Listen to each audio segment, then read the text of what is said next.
江西5日美食暴擊嚟啦！第一，晚餐解鎖南昌靈魂美食，魚醬象鴨掛滿秘製醬，個香味可以留喺舌尖3日。第二，早餐儲足能量，等碗瓦罐湯喚醒你個魂。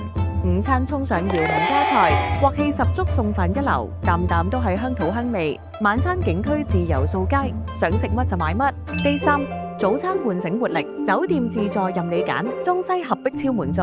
午餐打卡活完徽州宴，推牌風味正宗到爆，香到上癮。晚餐是九江客家宴，客家菜鮮醇入味，食到捨不得停口。第四，早餐開啟美好一日，江西湯粉必安排，疏啖暖透個胃。午餐食廬山風味宴，東西辣菜夠晒勁，越食越過癮。晚餐必食九江湖魚宴，即落湖魚煲湯，鮮度微無跌。第五，早餐輕鬆食，生果乳酪加點心，迎接最後一日旅程。午餐衝入美食街，江西小食一次過食勻，飽到上心口，圓滿收尾。跟住領華食勻環球美食。秒速關注更多筍嘢，跟實領華旅遊社。